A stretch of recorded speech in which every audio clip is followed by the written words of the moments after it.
अंतर्राष्ट्रीय मंच पर यह मुद्दा कैसे लाए भारत, क्योंकि आज राजनाथ सिंह ने जो बात कही है वो बड़ी इंपॉर्टेंट है कि इसको आपको अंतर्राष्ट्रीय मंच इस बात को तय करे, आईएईए तय करे कि क्या ये सेफ है पाकिस्तान में।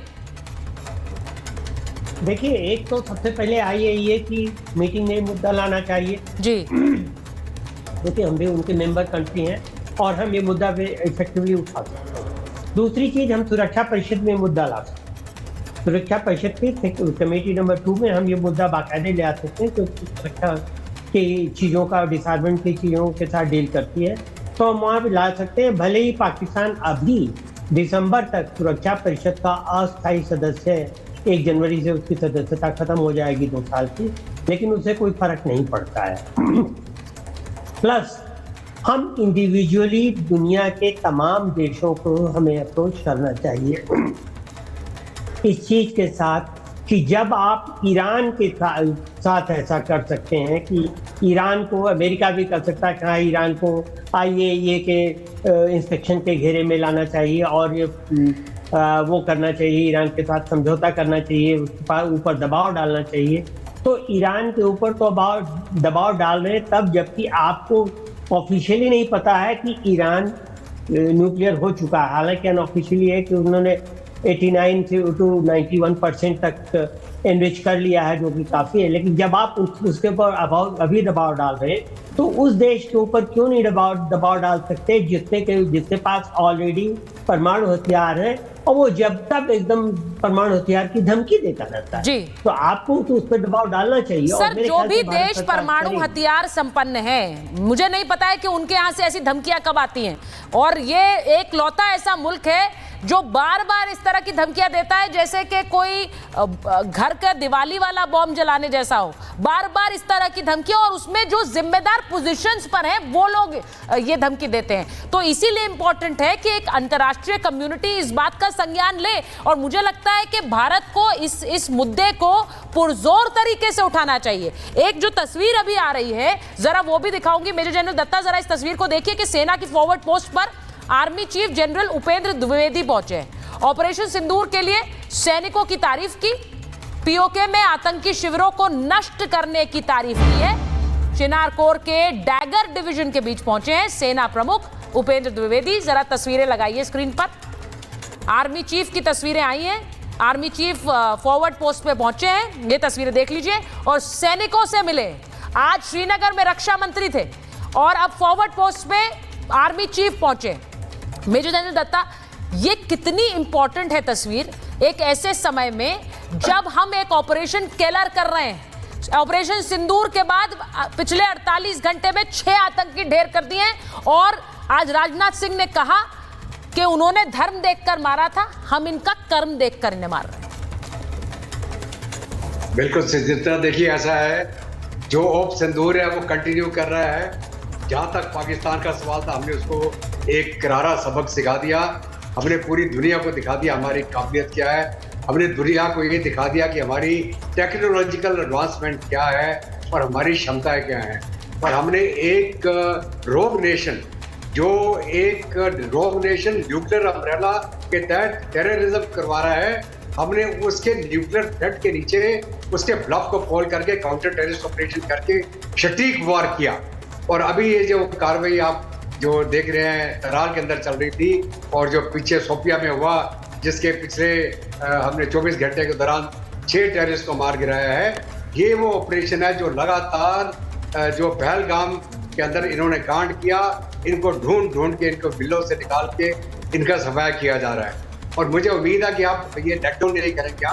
हम इनके जितने ओवरग्राउंड सपोर्टर्स हैं, जितने इनके लोकल टेररिस्ट हैं, चाहे हिजबुल मुजाहिदीन हो, लश्कर तोयबा हो, जैश ए मोहम्मद हो, इनको ढूंढ के खत्म करेंगे। और मुझे उम्मीद है कि श्रीनगर की और जे&के की अवाम इस बात को समझेगी कि ये पाकिस्तान इनका मित्र नहीं है, ना ये टेररिस्ट इनके मित्र हैं। अगर उनकी भलाई और उनका फ्यूचर है तो भारत के साथ में है, उनकी तरक्की में है, उनकी खुशहाली, उनकी इकोनॉमिक डेवलपमेंट में है। और टूरिज्म इंडस्ट्री, इन लोगों ने इनकी टूरिस्ट इंडस्ट्री के ऊपर घात लगाया। जो एक हरा भरा पूरा मई के महीने में श्रीनगर की वादियों में लोग जाते हैं, इन्होंने उसका बेड़ा गर्क किया। तो ये हमारी आवाम को समझना चाहिए उन सबको समझना चाहिए जिनकी कोई हमदर्दी है पाकिस्तान के साथ। देखिए सर, कि मैं ये जो तस्वीर दिखा रही हूँ आज, जो ऑपरेशन केलर की तस्वीरें आई हैं, ये ऑपरेशन इसलिए भी इम्पोर्टेंट है क्योंकि हम उन आतंकियों को मार गिरा रहे हैं जिन्होंने, और इनमें से एक पहलगाम में जो हमला हुआ उसका एक चेहरा है। लेकिन ये जो तस्वीरें मैं चला रही हूँ जीडी बख्शी सर, ये जो आतंकी ढेर हुए हैं, त्राल में आज 3 आतंकी मार गिराए, इससे पहले शोपिया में, और वहां जब इन्हें मार गिराया तो वहां भारत माता की जय के नारे गूंजे इन आतंकियों को मार गिराने के बाद। तो सेना, तो उन्होंने धर्म देखा था, सेना अपना कर्म कर रही। इन आतंकियों को मार गिराना सेना का कर्म है इस वक्त, और धर्म भी है शायद। नहीं, बिल्कुल बिल्कुल।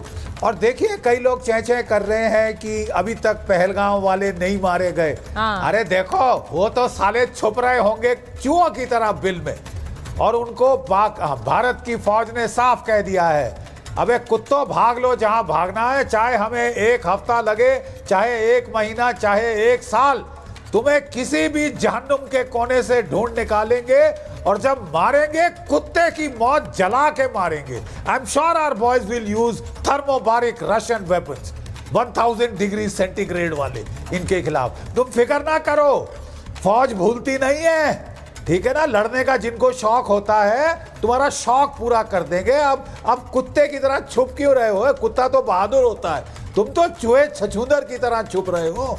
है दम। अरे बड़ी तुम साले मार रहे थे निहत्थों को, है औरतों को डरा रहे थे अपनी AK-47 से। माँ का दूध पिया, जरा बाहर सिर निकाल के देखो।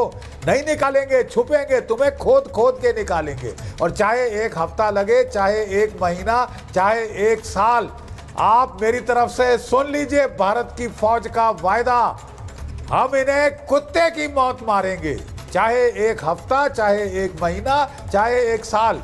ये तो जान बचाने के लिए भागेंगे, छुपेंगे, किसी गुफा में जाएंगे, जमीन के अंडरग्राउंड जाने की कोशिश करेंगे, but you will be burn to death, rest assured. और सर, इस बीच जो बड़ा बयान आया है वो जरा सुन लीजिए, क्योंकि पाकिस्तान को भारत की दो टूक चेतावनी है। भारत सरकार ने पाकिस्तान को सीधा स्पष्ट मैसेज दिया है कि आतंकी मसूद अजहर को हमारे हवाले कीजिए, मसूद अजहर हमारे हवाले कीजिए। पाकिस्तान आतंकी हाफिज सईद को भी सौंपे, आतंकियों को सौंपने के बाद ही कोई बातचीत होगी, यानी टर्म्स एंड कंडीशंस। अब अगर हॉटलाइन खुलेगी, अब अगर बातचीत होगी, तो उसके टर्म्स एंड कंडीशंस सुन लीजिए।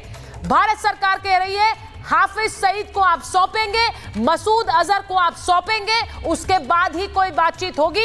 ये दोनों आतंकी जो इस वक्त पाकिस्तान में है, मसूद अजहर के तो 14 परिवार के लोग मारे गए, 14 आतंकी मारे गए हैं, जिसके बाद वहां उसे हर्जाना भी दिया जा रहा है। अब ये मुल्क कैसा है, जरा इससे सोचिए। मेजर तूर, बड़ी क्लियर लाइंस ड्रॉ कर दी है भारत ने।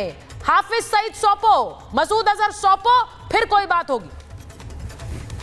तो चारिता, मैं पहले से ही ये दोहरा रहा था कि ये पूरा खेल 3 बंदों के दम पे है। ये हाफिज सईद, मसूद अजहर और एक दाऊद इब्राहिम। आप इन तीनों को पकड़ा दो, आधे से ज्यादा सरदर्द खत्म हो जाएगा। दूसरा, खून और पानी इकट्ठे नहीं बह सकते, जैसे एक्सटर्नल अफेयर्स मिनिस्टर ने दोहराया है। तो देखें, अब नए भारत ने एक लकीर काट चुकी है और बता चुके हैं, स्पष्ट हम कर चुके हैं कि अगर या फिर मगर, अगर की कार्रवाई अगर आप कर सकते तो ठीक, वरना दूसरी कार्रवाई हिंदुस्तान अपने आप करेगा।